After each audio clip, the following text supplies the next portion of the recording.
Pretty cool. I never got to gong the gong before. Good morning. Welcome to Unity on the River. We have a special treat today.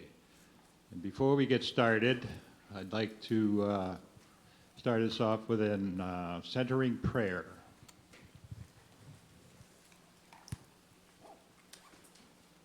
If we all could just get settled.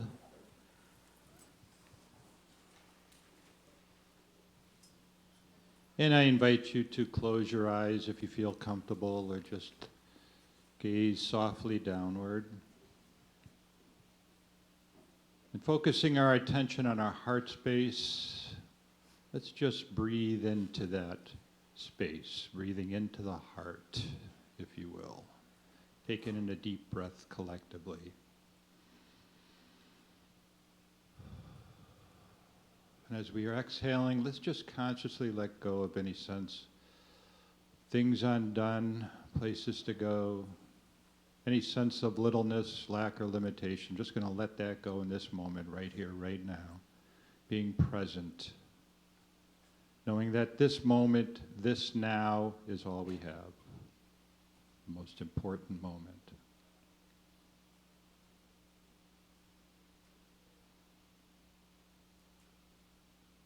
And in Unity, we like to say we welcome all paths to God. But today, this special day, we're going to hold in our hearts James Twyman and his performance, being here present with open hearts, open eyes, open ears, and allowing the message to resonate, to helping us remember the truth of who we are, the truth of who you are, the divine essence of Christ. Knowing that that inner Christ is the truth of your being.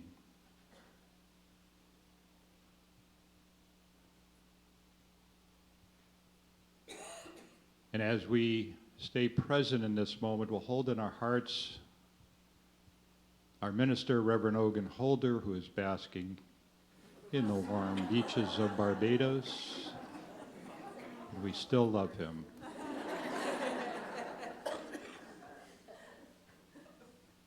And so it is. Amen.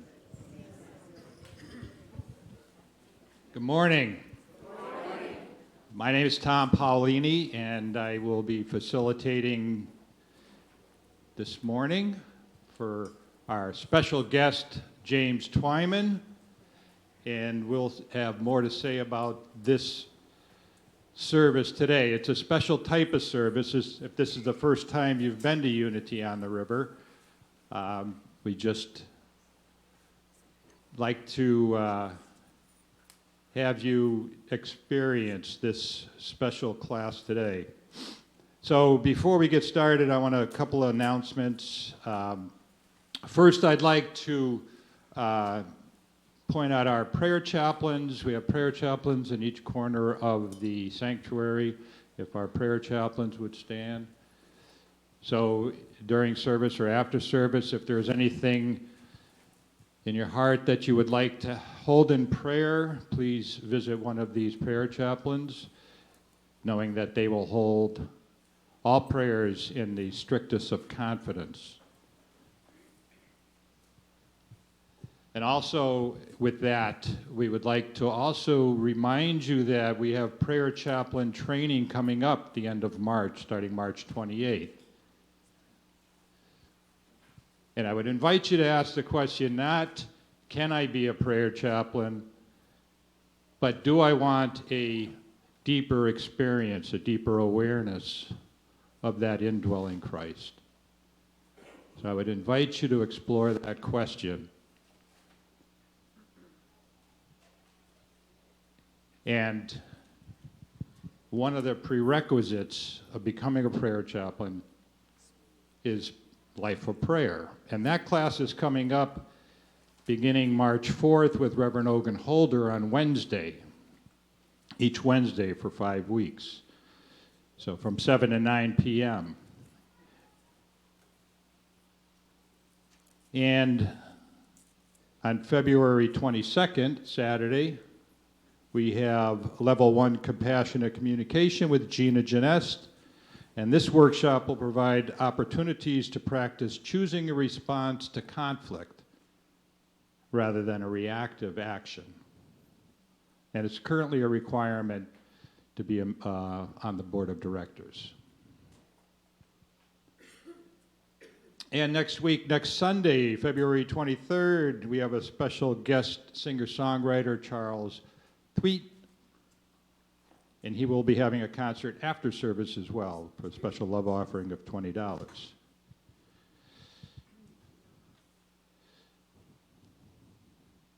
And during that service, there will not be an intermission during this performance, so we may ask that you share your love off today's performance. There will not be an intermission, so we ask that you share your love offering with the ushers on the way out of the sanctuary today after the performance.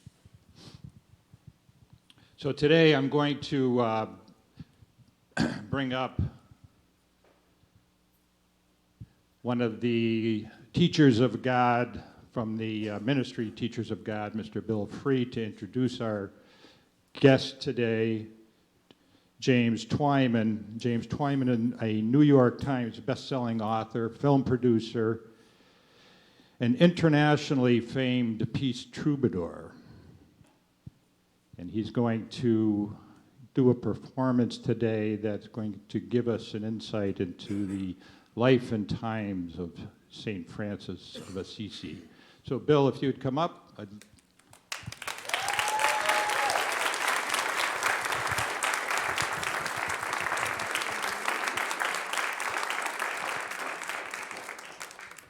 Hi, everyone.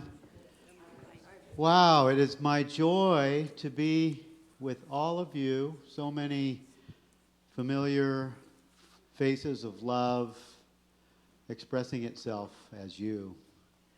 And it's been a long time since I've been on this stage. And Lisa and I are both blessed to be back this morning with you all. And James and I are really blessed and grateful to be able to bring to you what he's going to bring to you is going to blow your mind. It's not you're going to see the life of St. Francis through the way James embodies that and expresses the life of St. Francis, but this is really about each one of us. St. Francis's journey is our own. And the thing that caused me to say yes, I've been traveling with James for today is 7 weeks. This is our 17th show, and we left Mexico on December 28th after Lisa and I spent Christmas down there in Mexico, and then she came back here, and James and I went to Portland, Oregon, and began this pilgrimage, journey, musical, one-man musical. James has been just a joy to be with this entire time. And the thing that caused me to want to do this with James, he was on a Zoom call with Lisa and I one night, and he wasn't thinking about asking me. I wasn't thinking about going, but he tells us all about it, that he's going to do this one-man musical for 2 months, traveling across the U.S. with no money, no credit cards. And then he says, Bill, why don't you come? And I said, I really got a hit that said, yes, but I didn't want to say it right then. But it was yes. And the thing that was the yes was, yes, I want to trust in the providence of the universe, the providence of God, because I know, as many of you know, it shows up, man. It shows up, and I wanted to see the witness of it. So I said, I'm going to give that some thought. I'm feeling this. And then I let him know the next day, yes, I'm going. And the cool thing, I'm married to the most amazing woman, as many of you know. There she is. She gave zero pushback about going. She has given me no pushback, nothing, no remarks of any kind other than full support. And I'm blessed by that. And I'm just going to be real quick and say that we have seen miracle after miracle after miracle, because we are traveling with no money. Before we left Portland, we put my wallet, and James put his credit cards and money in an envelope, in a box, and we mailed it to Lisa.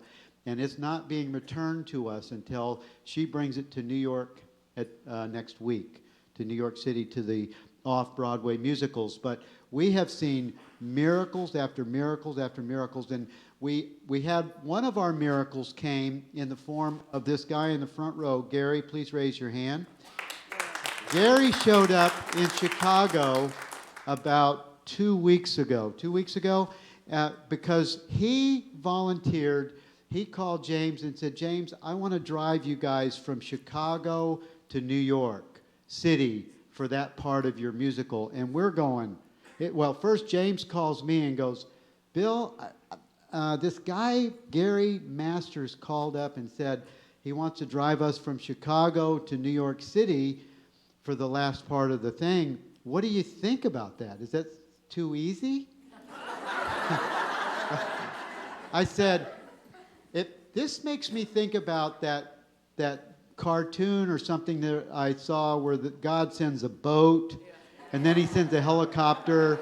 He said, yeah, I'm thinking the same thing. So thank you, Gary, for being our boat. And there are too many miracles to take up this valuable time for. You guys, this musical is about your devotion. It's in the form of St. Francis' story, but this is your own devotion into the Christ presence that we all share and that we all are. Ladies and gentlemen, please welcome the musical Brother, Sun, Sister Moon.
There is injury,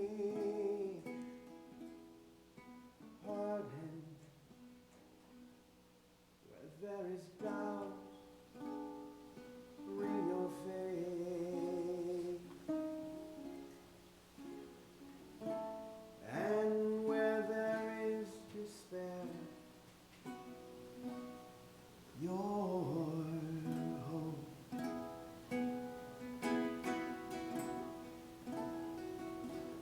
Where there is darkness,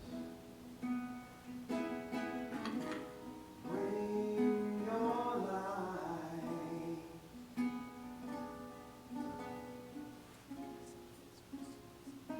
And where there is sadness, your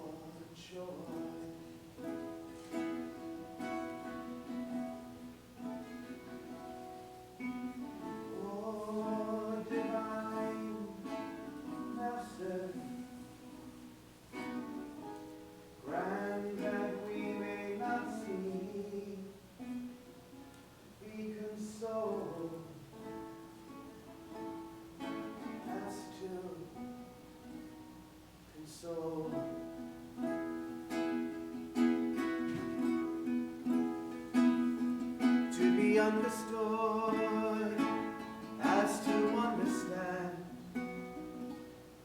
to be loved as to love. We are now your instrument, beloved.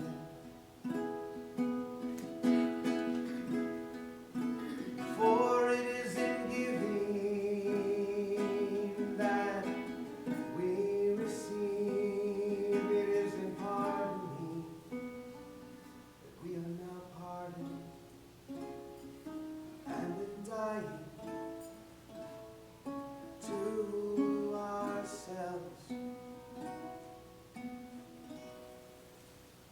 that we live.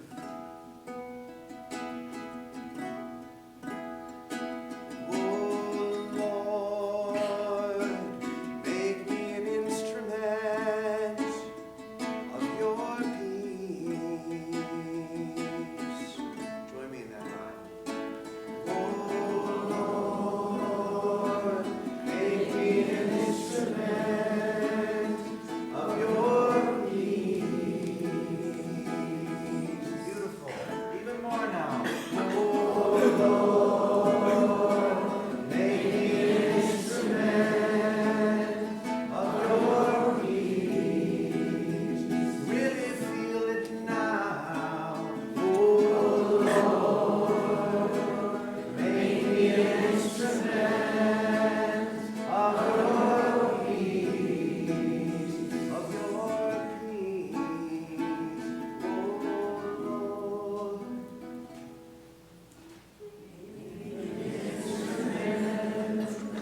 Of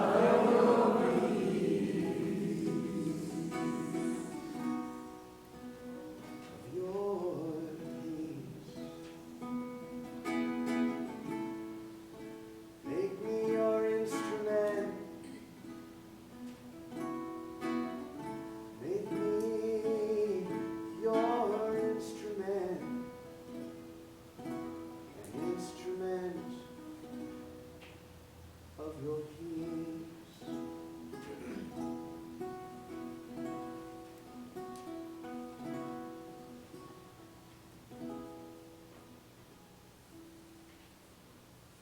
The most beautiful prayer I never wrote.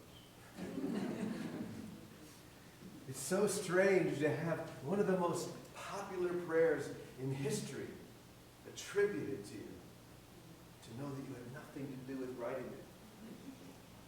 But it does seem to capture something that was so important to you.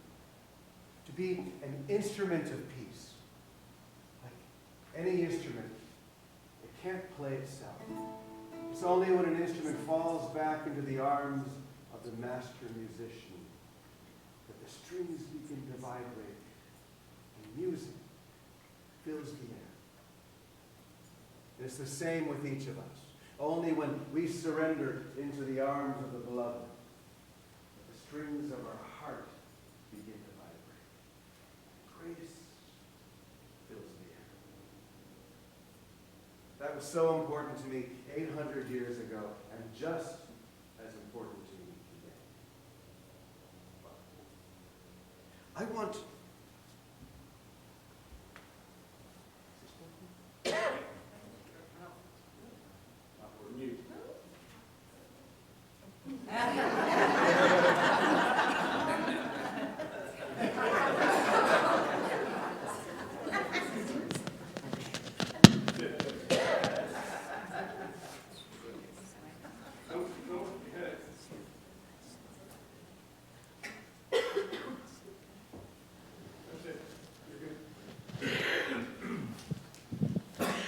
I want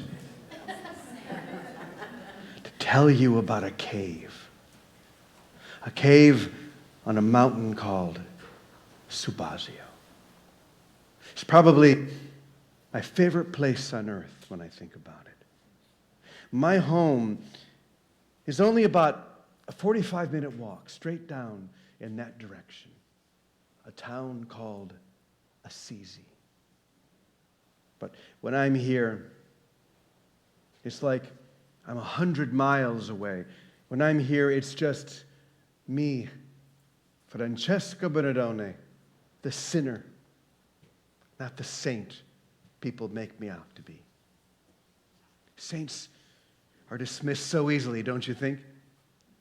We tend to put them up on pedestals where they rarely belong. But I found that the closer I am to people, the more helpful I can be. Except when I'm here, on my cave. Here, it's just me, my beloved, and my God.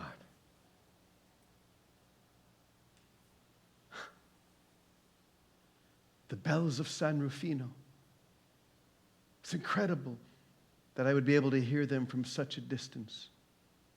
They always draw me back to where things were before all of this started, before God turned me into a complete fool for love. This may be hard for you to believe, but I was once the most popular man in Assisi. Everyone loved me. Everyone figured I'd be famous one day, probably as a crusader or maybe fighting for Assisi against neighboring Perugia. That's really where it all started. Being captured during the war and just thrown into a hole, really, for a year until I was finally ransomed out. But that's when my heart broke open and God took up residence. But I'm getting ahead of myself. I want to tell you more about this cave. You see, I keep trying to slip away from the world and spend all of my time here on Mount Sabazio just praying, being one with God. But God keeps pulling me back. Not long ago, I went and spoke to Claire about this. Sweet Sister Chiara. You see, she was the first woman to leave everything behind and to come and follow Christ as we were. And let me tell you, Claire had a lot to give up. My father may have been a rich cloth merchant, but Claire's family was the closest thing to royalty that we had in Assisi. I'll never forget Palm Sunday of 12/12. Claire slipped away from her house, and she met a few of us on the plain below Assisi. And we gathered at that tiny chapel, the Porciuncula. And Claire knelt down before me and took off her veil to reveal her hair. Beautiful, blonde hair. And I cut it off. And then gave her a simple, coarse habit to wear and a cord to tie around her waist. You see, I trusted her because even when my own brothers doubted the value of Lady Poverty, Claire never once wavered. So I wanted her to tell me that it was okay for me to stay in my cave and pray, but she didn't. Francesco, God did not bring you to this alone, but to inspire others. It's not what I wanted to hear, but I knew she was right. But still, I come back here any chance I have, or to any other secluded place I can find, but this place, this cave on Mount Sabazio, this is the one that I remember most. And it's why I wanted to bring all of you here today. But there's another cave-like chapel that I remember. The chapel of San Damiano, just a stone's throw from my family's house. I remember going there almost every day after I was released from prison. I would cry and pray and just give everything. And the chapel itself was just falling to ruin all around me, but I loved it so. It was the perfect place for me to soothe my bruised and battered heart. I remember being there one day. The tears I cried as I lay there on that stone floor made my eyes swell shut. And I was looking up at the crucifix above the altar when something happened that both terrified and liberated me.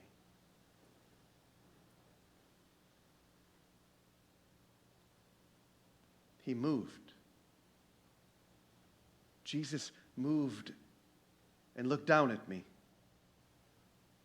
Everyone said that it was just my imagination, but I swear it was true, because then I heard him speak my name. And the words he shared changed my life forever.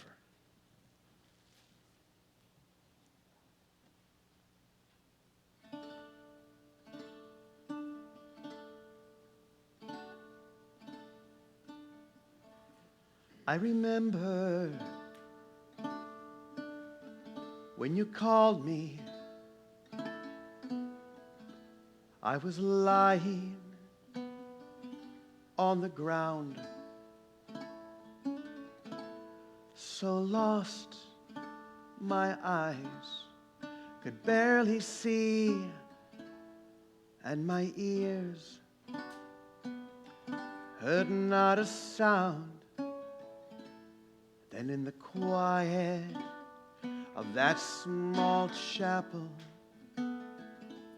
I felt my heart rejoice.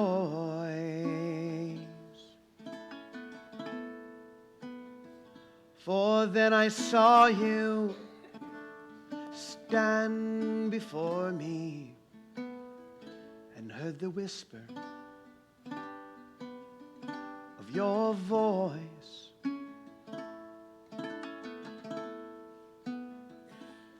Go, Francis, and rebuild my church. Can't you see it's falling down into ruin? It will soon be gone unless you choose to hear the sound of the poor and the broken. They're all reaching toward you now.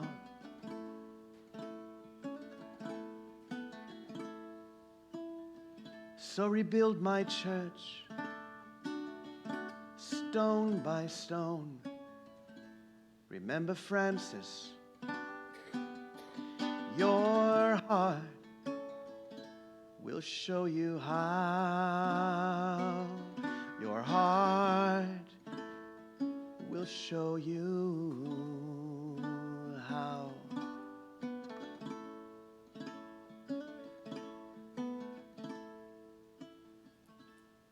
So I ran back to Assisi, and I began to beg for stones.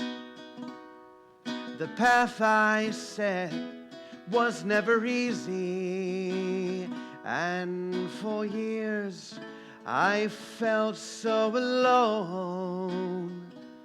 But every time I stepped into that church, I swear I heard that sound.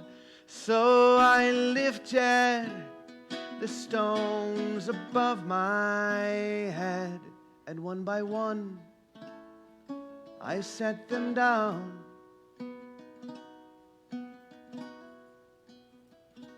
Go, Francis, and rebuild my church.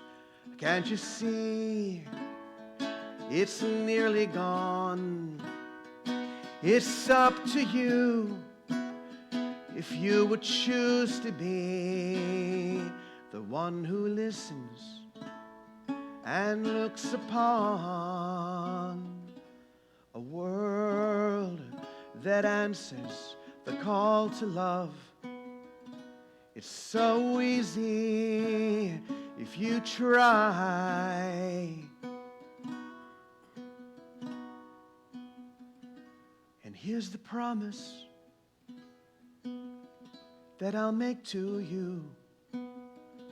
If you answer, your heart will fly. Your heart will fly. So go, Francis.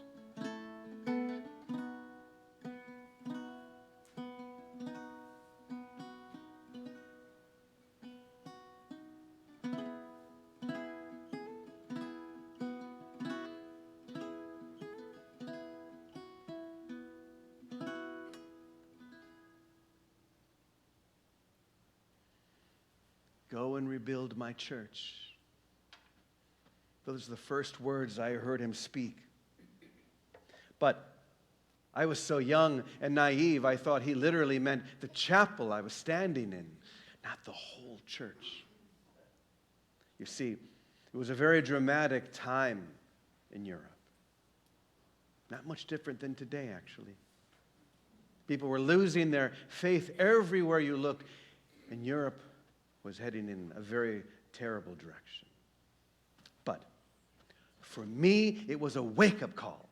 The first thing I did was I went and I borrowed a horse that was carrying cloth from my father's warehouse. Some people say I stole the horse. I say I borrowed it. And then I took all that cloth and I sold it and I brought it back to the priest at San Damiano. And I tried to give it to him to rebuild the chapel. Of course, he was smart enough not to take it because he was so afraid of my father.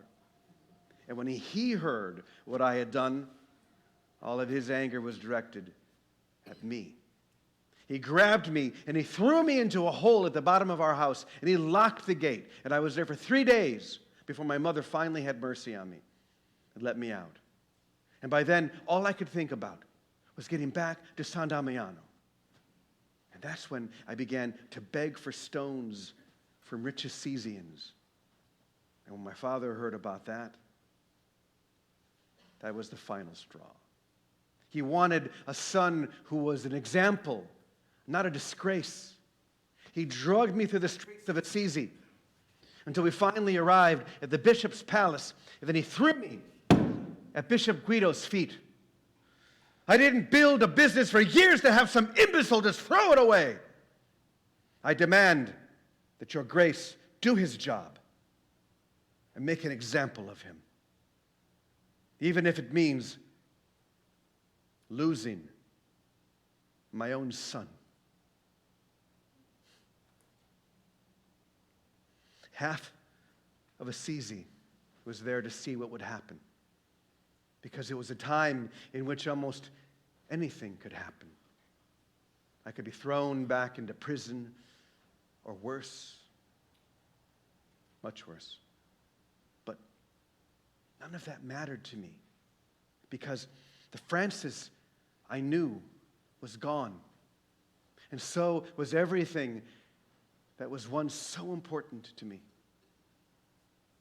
I began to take off my clothes, all of them.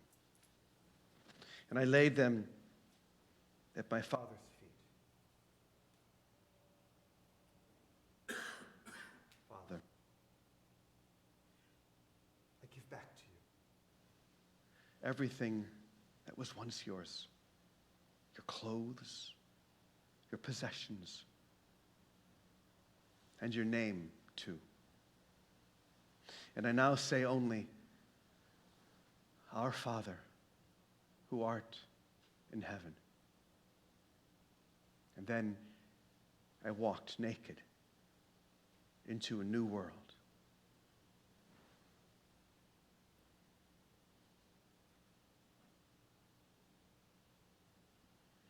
My Father in heaven, holy is your name.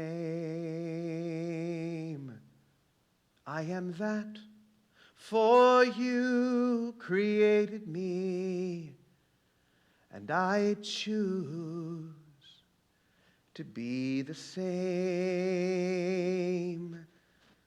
as the poor and the lonely.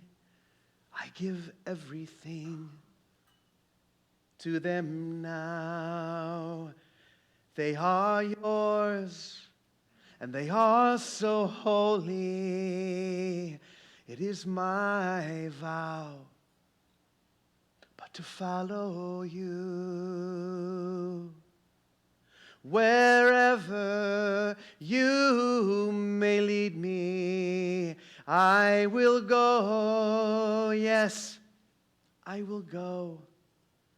And I believe that you will feed me, and I will know. Yes, I will know the joy of the sparrow and the lilies of the field. The path I walk is so narrow, but you are with me, and I am healed. Wherever you may lead me, I will go. Yes, I will go. And I believe that you will feed me, and I will know. Yes, I will know your great love.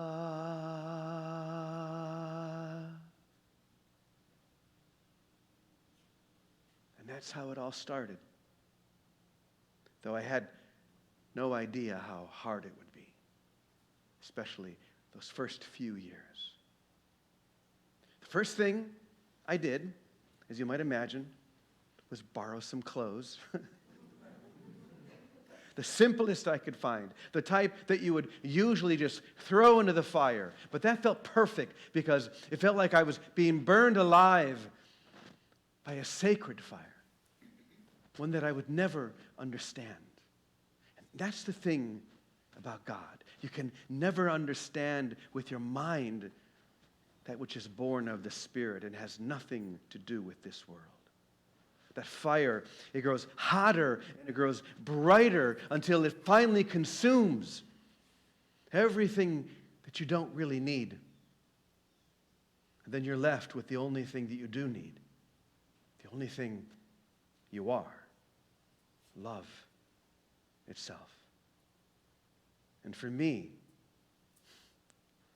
that meant spending as much of my time as possible with the people that I was once so afraid of, the lepers. They lived on the outskirts of town in a place that we would always avoid, but suddenly they were no longer these despised creatures, but the extension of the love and the loveliness of God.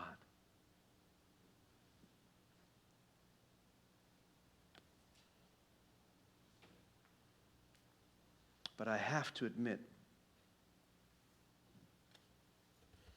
there were times when I wondered if I made the right decision. When I'd be so cold and I'd think about the warmth of my family's house, or so hungry I thought I might starve. But that's when I just began to talk to God, as if God was right there in front of me, just as Jesus was that day at San Damiano. And every once in a while, it almost felt as if I could hear God speaking back to me. telling me to stay the course and that everything was going to be fine. Turn to me. Just turn to me. Those are the words I heard over and over. So I did the only thing I knew how, which was to keep the faith and to know that somehow, in some way, I was being perfectly guided.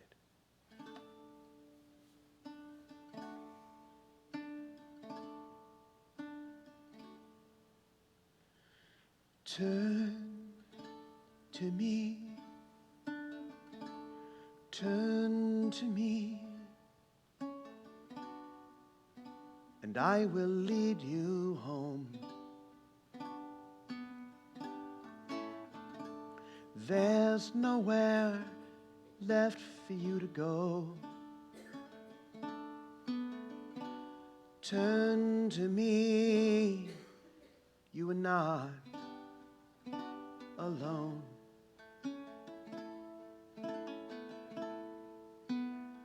I'll be your island. When the wind blows strong, a safe place from the storm, your true protection.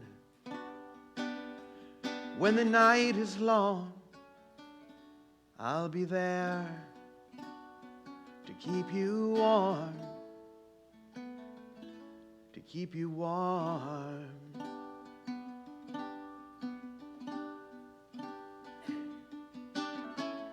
Turn to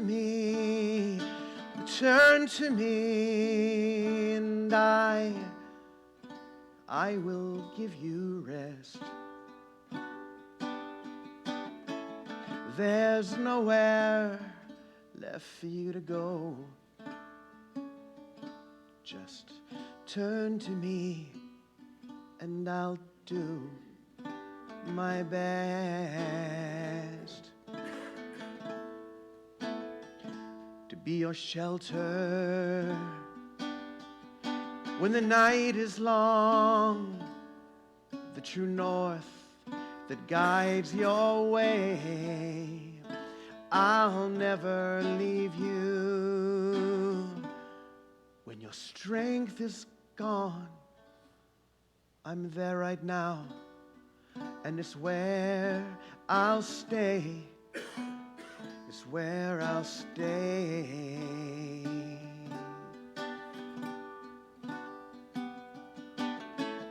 Turn to me, just turn to me, and I will lead you home.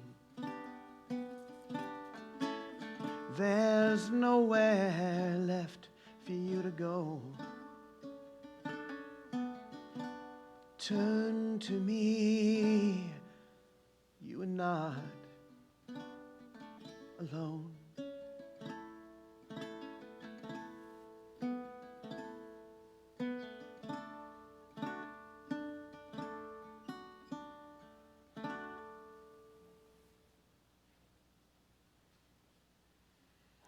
I want to tell you about the man who changed everything. Bernardo de Quintabale was one of the most well-respected men in all of Assisi. He was a war hero, a man of letters, and very rich. But like me, he was lost in a world that he no longer understood. So one night, maybe 2 years after my conversion, Bernardo invited me to come and spend the evening with him at his house, which was actually a very big deal because at that point I was really just an outcast in Assisi. So here's what happened. I got too close to Jesus' fire, and Bernardo got too close to mine. Probably shouldn't put it that way because it had really nothing to do with me. But it had to do with that longing that we all feel at the center and core of our being. That longing to be real, not make-believe. So when Bernardo woke up, he came to me and he said that he wanted to live as I was living, to give everything to love. And so that morning we went off to a very holy priest that I knew who lived at the bishop's palace. And we asked him after Mass to open up the gospel 3 times. And whatever he came to, whatever he read, we promised that we would follow. I can remember holding my breath as if I could feel grace flooding into the room. I looked over at Bernardo and his eyes were closed, ready to respond to whatever he heard. Finally, the priest opened up the gospel, and these are the first words that he read. If you want to be perfect, go, sell everything you have, give the money to the poor, and then come and follow me. If you want to be perfect. That's what we both wanted, more than anything. And Bernardo didn't waste any time. He immediately went out and sold everything he had. He gave all the money to widows and orphans and anyone else that he could find in need. And then he came and he joined me. He joined me, and together we walked out of Assisi to live this message. I figured if this radical path was good enough for noble Bernardo, maybe there were more. Well, it didn't take long. It was as if overnight the dam broke, and within weeks there were so many. It began with Silvestro and a few others that we knew in Assisi. They left everything that they had, just as we had done, and they came to live this simple message, to imitate Christ in everything. And the joy that we all experienced was so far beyond anything that any of us had ever known before. It was like being children again, just surrendering and trusting everything. Like the birds of the air that neither sow nor reap, or the lilies of the field that are even greater adorned than Solomon in all his glory. I can remember being in a town around that same time called Bastia, very near Assisi. And I was there in the piazza, singing and jumping up and down and celebrating, and everyone thought that I was a fool. Of course, but what else could I do? Because I was on fire. My heart was on fire. I just wanted to say to the people of Bastia, it's so simple. Just be like a child again.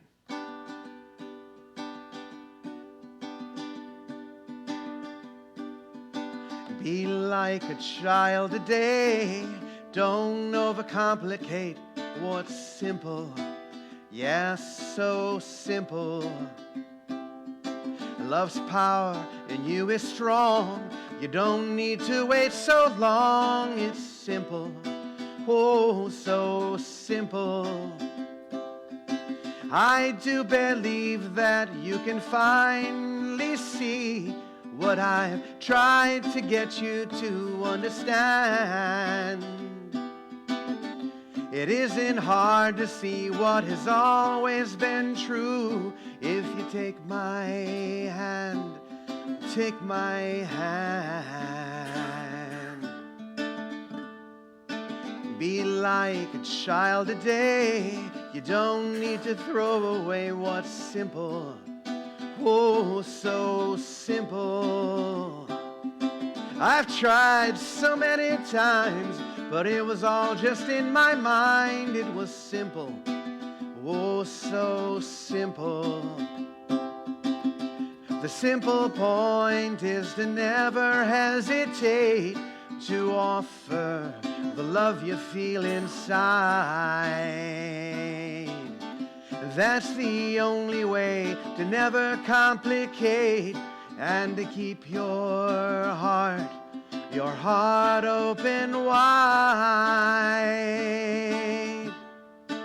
Be like a child today. You don't need to throw away what's simple. Oh, so simple. Here's what I'm telling you. that love alone is true. It is simple, whoa, so simple, whoa, whoa. Oh, it's so simple. Love is simple. Love is so simple. Love is so simple. It is simple. Love is simple. Join me in that line. Love is so simple. Love is so simple. It is simple. Love is simple. Love is so simple. Love is so simple. It is simple. Love is simple. One more time. Love is so simple. Love is so simple. It is simple. Love is simple.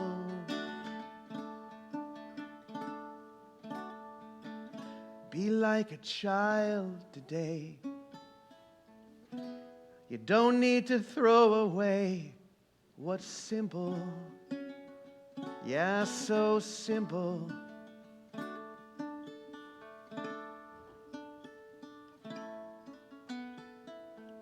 And suddenly the whole world was on fire. Just like me and Claire and all those early brothers and sisters. And it was as if a new revival was going on. Before we knew it, there were thousands of brothers all throughout Europe. And Claire's decision to follow a similar path inspired so many women to leave everything behind and to come and live with her at San Damiano. It was as if a renewal was happening all around us. But you'd be surprised at how many people thought we were heretics just because we wanted to see if it was possible to do what Jesus said.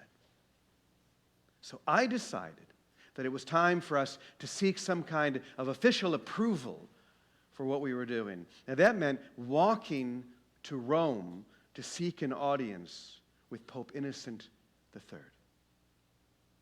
Now, I want you to know what a risk that was. I remember when I was young, I heard stories about a man named Peter Waldo. And Peter, like my father, was a rich cloth merchant. And like me, he was on fire with love. So he sold everything he had.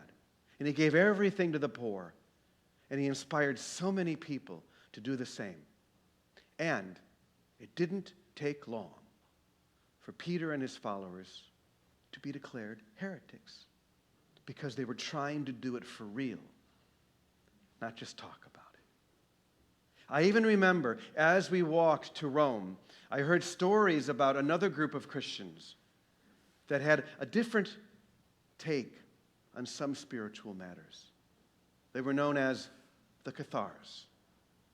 And as we stepped into Rome, word reached me that the day before, over 20,000 men, women, and children were slaughtered for their faith. I even heard that before this atrocity began, the captain of this army was asked, "How shall we know the difference between the heretics and the true Christians?" "Kill them all," he said. "God will know the difference." It was a very tricky time to take Jesus literally. But I had to try, at least try. And actually, things went much better than I expected. The Pope saw something in us that was sorely lacking in the world at that time.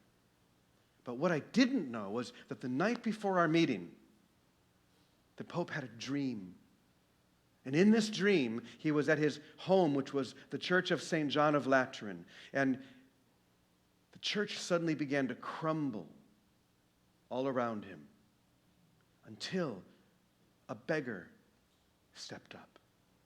And he lifted the corner of the church onto his shoulder. and pushed it back into place. From that moment on, the Pope felt that our call was true and gave us permission to travel and to share this gospel of love anywhere we chose.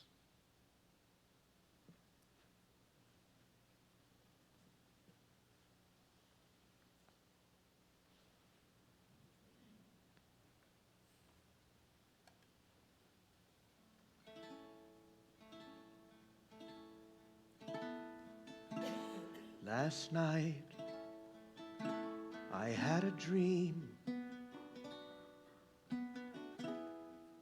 stranger than I can say.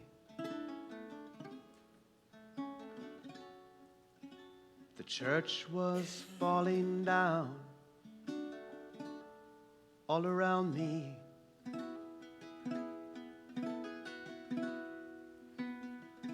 When suddenly there appeared a strange man who did convey peace I'd never known. It was astounding.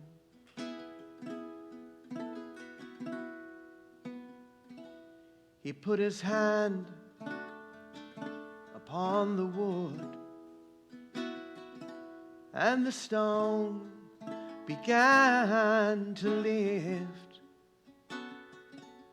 And then the church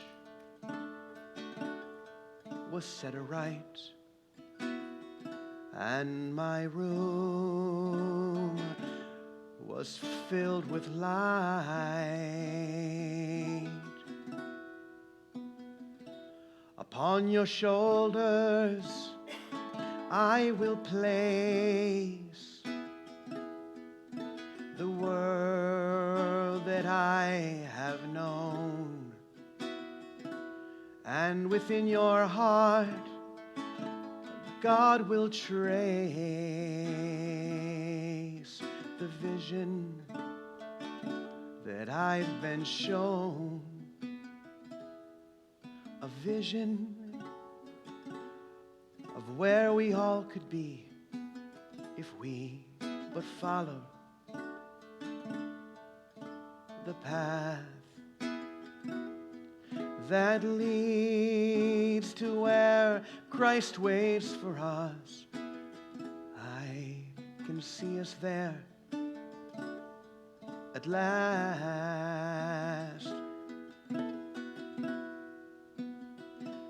There at last. Whoa.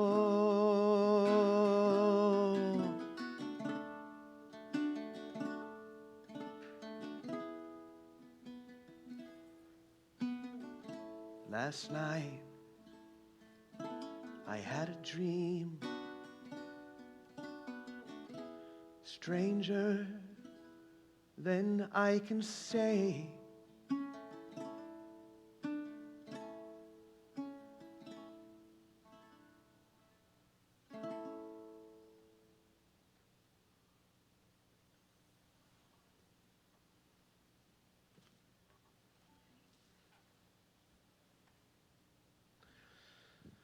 I want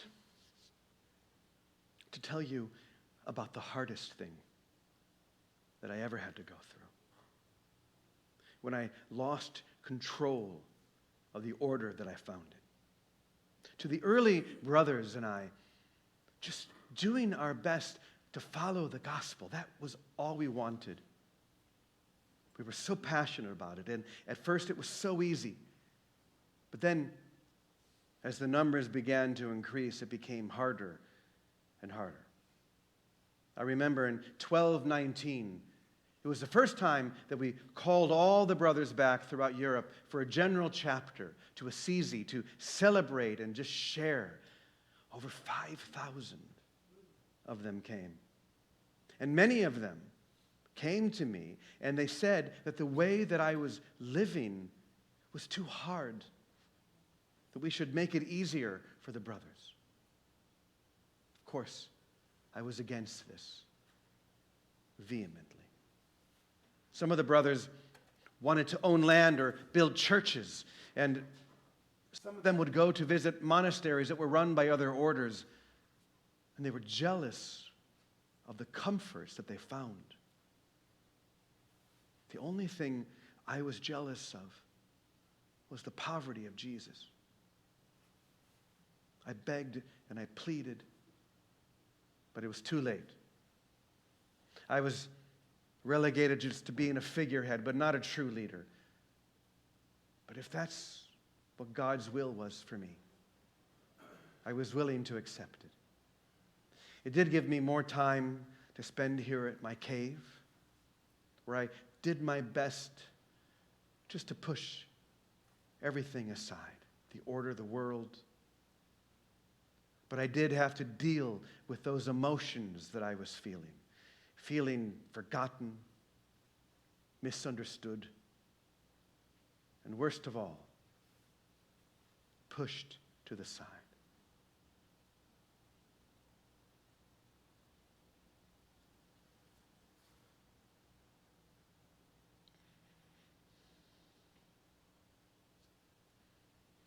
Where did you go, beloved? Tell me where. Where did you go? And what should I do, beloved, if it's over? What should I do? For the flame is still burning, and the fire has yet to die. The fire has yet to die, and my heart is still yearning for the path I can't deny. I refuse to deny, for the vision you showed me was so real. Yes, it was real. I swear it was real.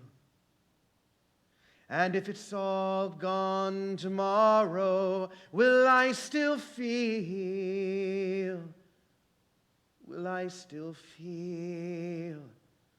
I'm sure I will feel the touch of your hand in mine and the whisper of your voice, the whisper of your voice. All I ask now is for a sign, and if possible, a choice, a choice. For you are the choice I'll make every time. I'll make every time. And if the others choose to forsake, I'll remind. I'll choose to remind the poor and the lonely. They're all pushed to the side, but they're so dear to you now. And now a door has been opened, and I want to go inside. All I ask is that you show me how. For you are the choice I'll make every time. I'll make every time. Yes, you are the choice I'll make every time. I'll make every time.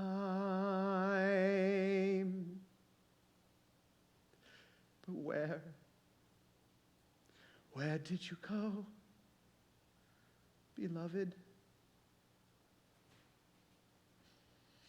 Tell me where did you go?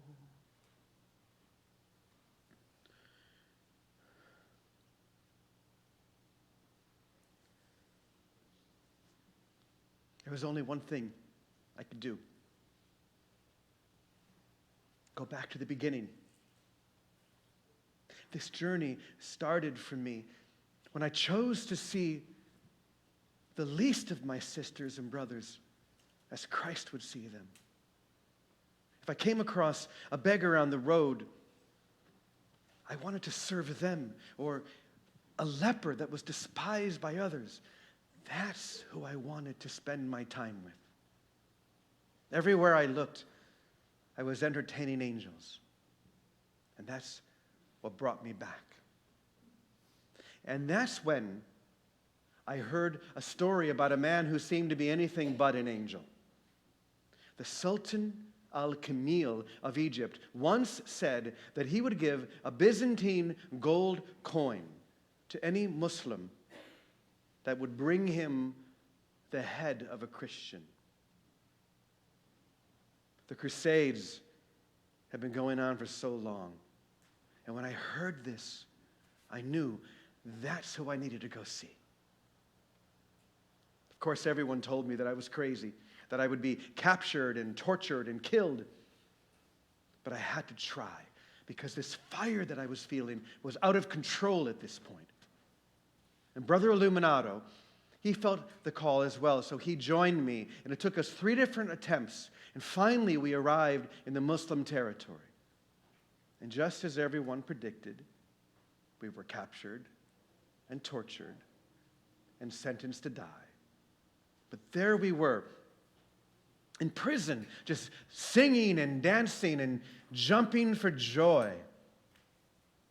And so when the Sultan heard about this, he decided that he wanted to make sport with me. And he gave me the audience that I was seeking. I don't remember exactly what was said that day. I remember bowing before him and saying, "Salam alaikum." And then the Sultan bowed and said, "Alaikum salam." And as we looked into each other's eyes, it felt almost as if a fire had began to grow between us, almost like lightning. And as that fire grew hotter and brighter, I knew the world was never going to be the same again.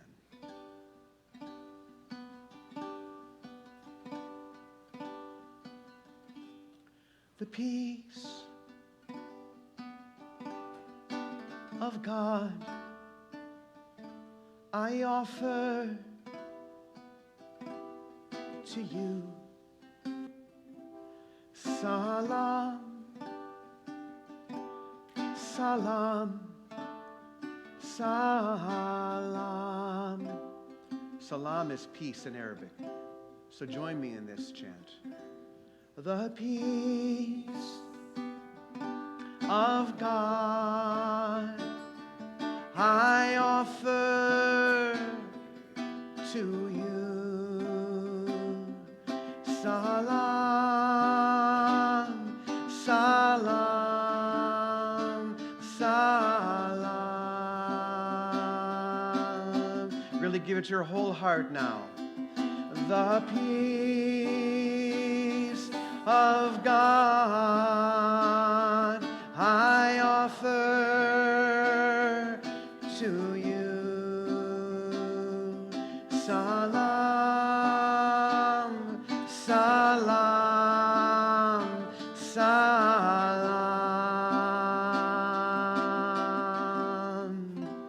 And now, I want you to do something that may even be more frightening than what Brother Illuminato and I had to do. Look at the person next to you. Go on. Look at the person sitting right next to you. Even 3 will do if you have to. Look into their eyes and sing the same blessing that I shared with the Sultan. The peace, look into their eyes, of God I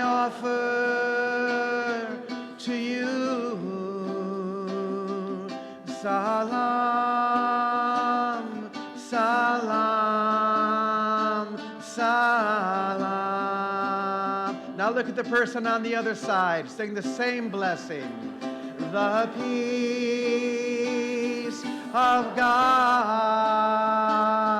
I offer to you. Salam, salam, salam. And now, something even more frightening. Wrap your arms around yourself and give it all the love you can. The peace of God I offer to you.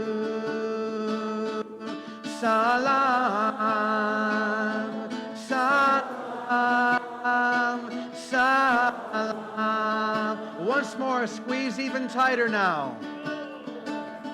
The peace of God I offer to you. Salam, salam, salam.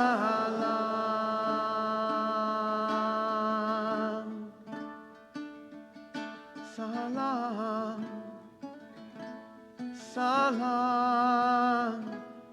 salam,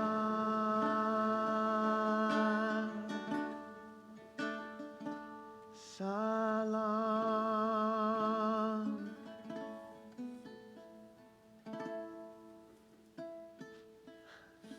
I realized two things right away. The first was that we weren't going to die. And the second was that the Sultan was giving us an amazing gift. It was an ivory horn, which was the symbol and the sign of safe passage, giving us permission to travel anywhere through the Islamic world that we chose. And travel we did for months through towns and villages and cities. We were so well received until finally it was time for us to begin that long journey back to Assisi. And as we walked, I began to reflect and to think about all the lessons that we had learned along the way. Probably one of the most important was simply this, that when you give everything to love, guess what?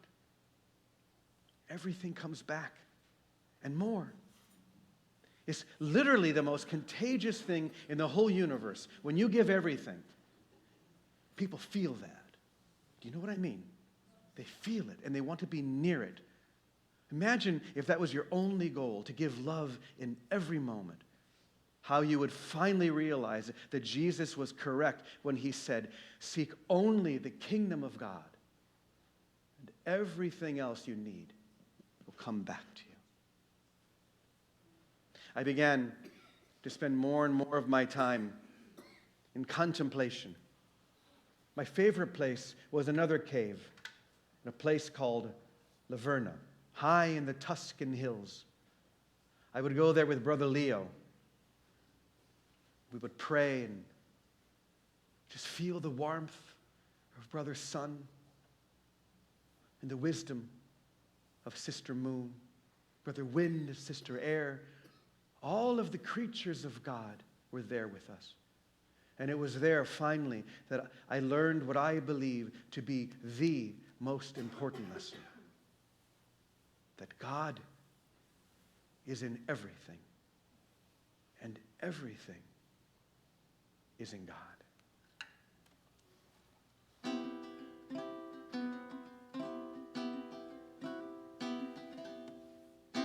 My heart's on fire with love for you. There's nothing more that I want to do than spend my life beholding you. That's all I want to do.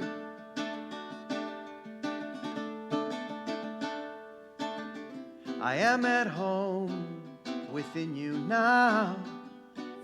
How could I leave and wander wonder how your precious light enfolds me now, and I will allow, 'cause you're everything to me. You are everything that I see. You are every breath that I'll ever breathe. Everything to me, everything to me, everything.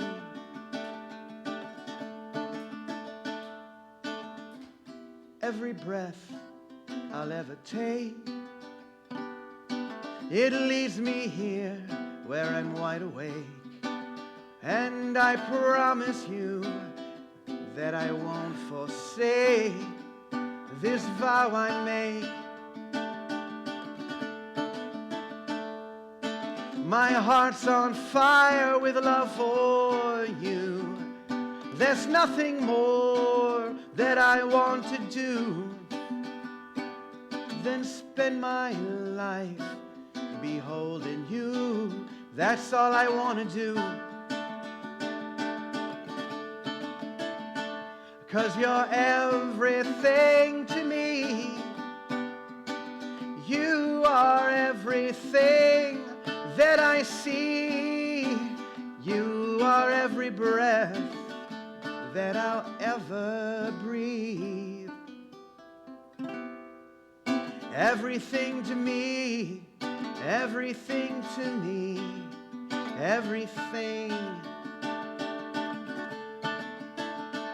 'Cause you're everything to me. You are everything that I see. You are every breath that I'll ever breathe. Everything to me, everything to me, everything. Everything to me, everything to me, everything. Everything. My heart's on fire.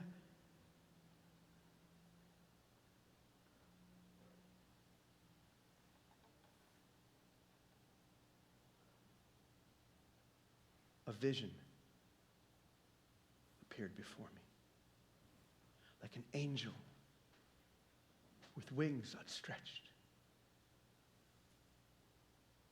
And as I watched, fire began to stream from the angel and penetrate my body. The pain was so great, I'm sure I passed out. And when I finally awoke, I looked at my hands and my feet and my side. The wounds of Christ. I didn't want anyone to know. I covered them and tried to keep it a secret. But it didn't take long. And when people found out, suddenly they began to look at me different, as if I was special somehow. But something else happened as well. That voice that I had been hearing outside was now suddenly within me,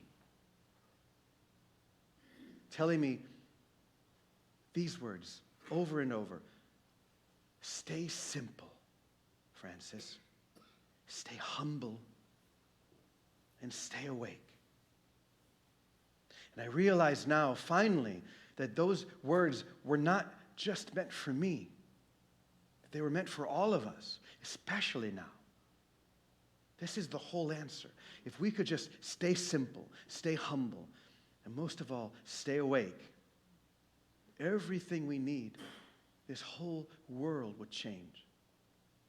So I want you to hear these words now exactly as I heard them, to believe and to know that this is the voice of the beloved, singing intimately and directly into your ear.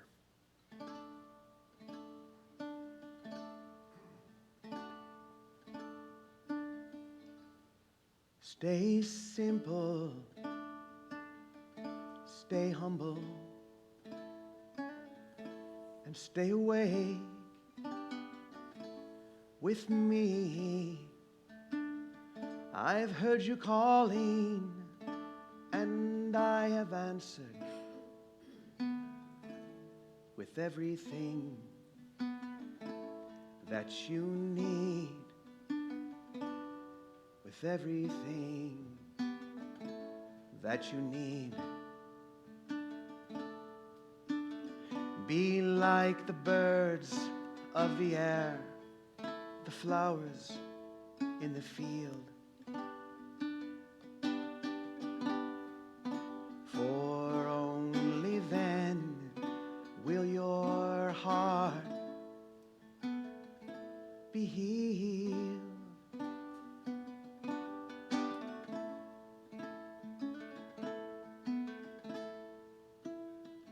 Just stay simple and stay humble.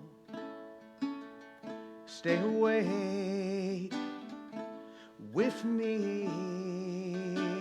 Your heart is open and will remain if you but choose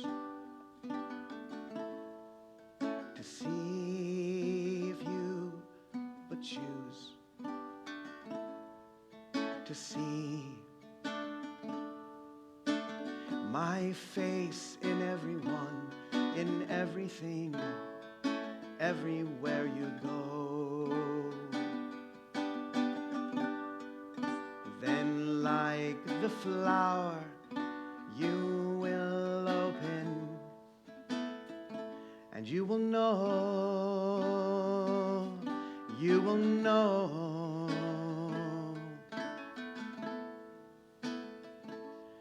Stay simple, stay humble, and stay awake with me.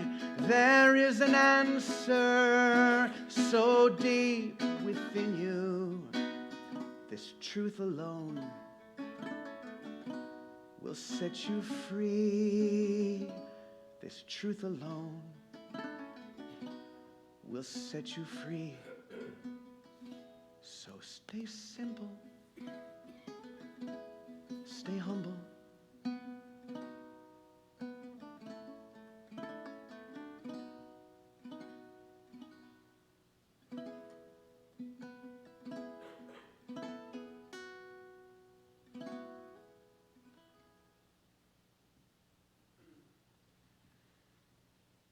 Well,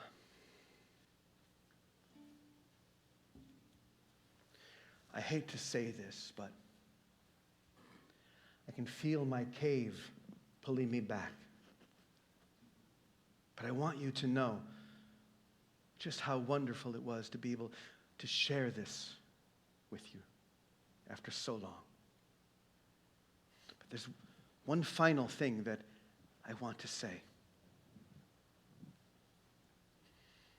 Don't forget how holy you are. That's it. All of you. Just don't forget your holiness. And there's one way for sure to never forget. Give it away. Just be the source of that. Because you see, there are lepers everywhere today.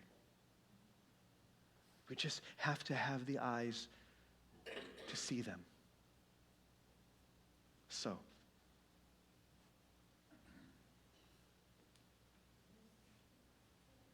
pace bene, peace and good.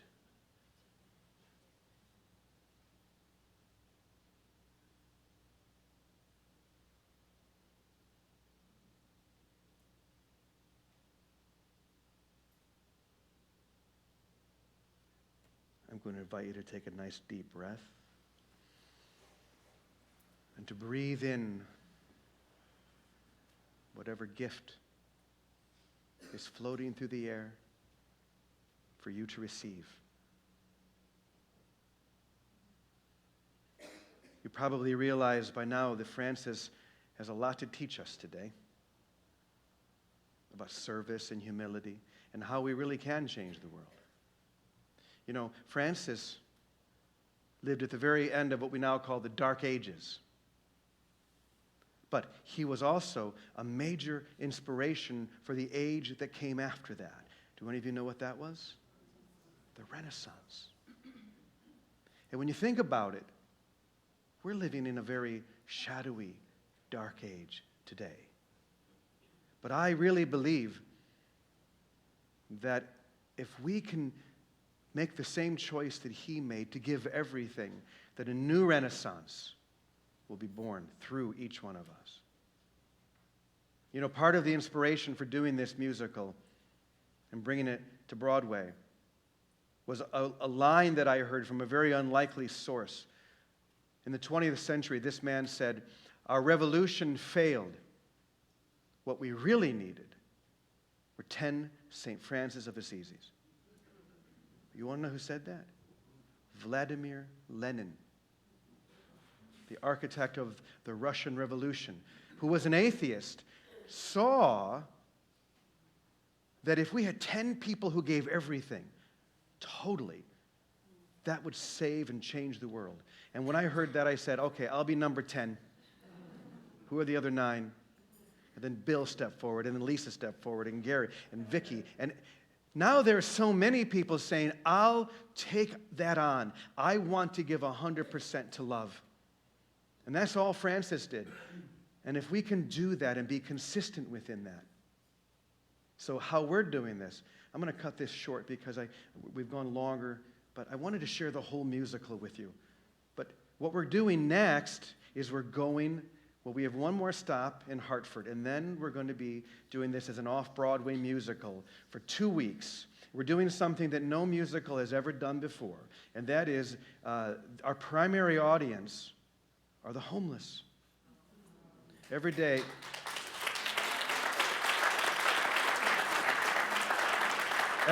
Bill and Gary and even Lisa and Vicky, we're all going to be on the street passing out tickets. In fact, here are the tickets. I don't have enough for just a couple. Here are the tickets that we'll be passing out to the homeless on the streets, inviting them to come as our guest. And we're going to be having a meal for them. We've had hundreds of people sending in blankets and hats and socks and things to give to them to help through the winter months, so they get to come in, have a meal. We give them gifts. We even have, so Vicky's car right now is filled with dog treats. You may be wondering why. Because many of the homeless have dogs, and they love their dogs as much as we love ours, and they provide warmth and protection and friendship, and yet they need help. So on Wednesday, we're going to be doing all the homeless are bringing their dogs and animals to this church where the musical is going to be, and we'll be St. Francis will bless them and give them gifts so that they have gifts. In fact, would you get some shots of the audience, please? In fact, what we're going to, Bill, by the way, is going to just be getting some shots of the audience, so you can just don't pay attention to him. Just look at me. In fact, we need someone. If any of you are feeling like, yes, I want to be one of those 10 St. Francis, I want to come to New York, we literally have so many clothes and so many dog biscuits that we have to get help to get them all. So if any of you feel inspired on Tuesday or Wednesday to come to New York and help us, we can't get everything in Vicky's van, so we're looking for a couple of people who would be willing to drive there and carry some of these things because it's been overwhelming. So if anyone wants to do that, you can see Vicky or Bill afterwards, or Gary, and we would love to have some help. Because as you know, we've been traveling across the country with no money, completely penniless, totally on the help of strangers to give us rides, to buy us bus or train tickets. Now, of course, Gary is driving us, but this has been a tour of total trust. And we trust that we're going to get all of those beautiful gifts there as well.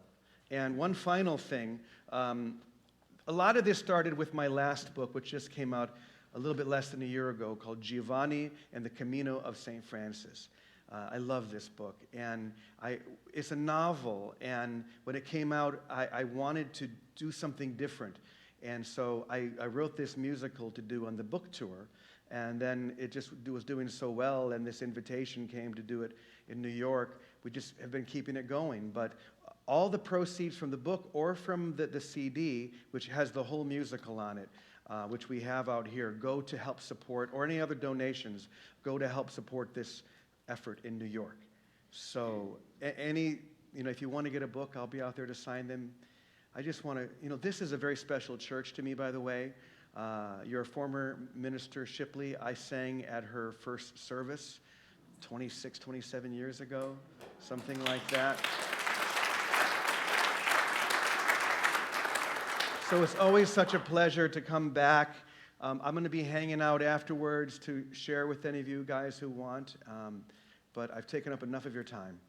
So thank you so much. I'm going to turn it back over to you.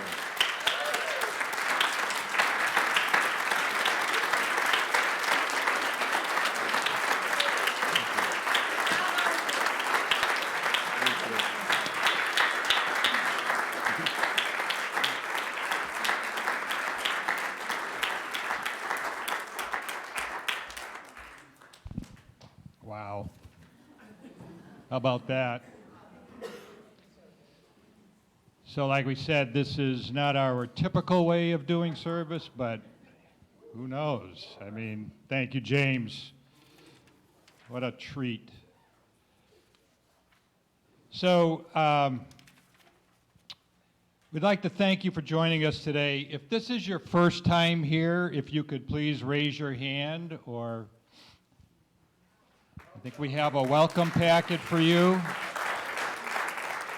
Raise them up high, because we have a flower and a welcome packet, and that flower will get you 10% off in our bookstore today. So thank you for joining us, and please know that we bless you and we appreciate you, and your experience here helps enrich us. And know that we welcome all paths to God. So thank you very much. I'd also like to invite you to remember that our ushers have baskets for a love offering on the way out that helps support this ministry, to help us get these great guest speakers like James Twyman. And so if we appreciate your gifts and know that the offerings are on the way out, to please share your love offering with us. And thanks again to James Twyman, and we'll see you next week with Charlie Tweet. And to close our ceremony today, and to help us to remember that we are holy, that you are holy, and to just take that in, we'll do a call and response with our prayer of protection. The light of God surrounds us. We are the light of God. The love of God enfolds us. We are the love of God. The power of God protects us. We are the power of God. The presence of God watches over us. We are the presence of God. Wherever we are, God is, and all is well. And we are richly blessed. Woo-hoo!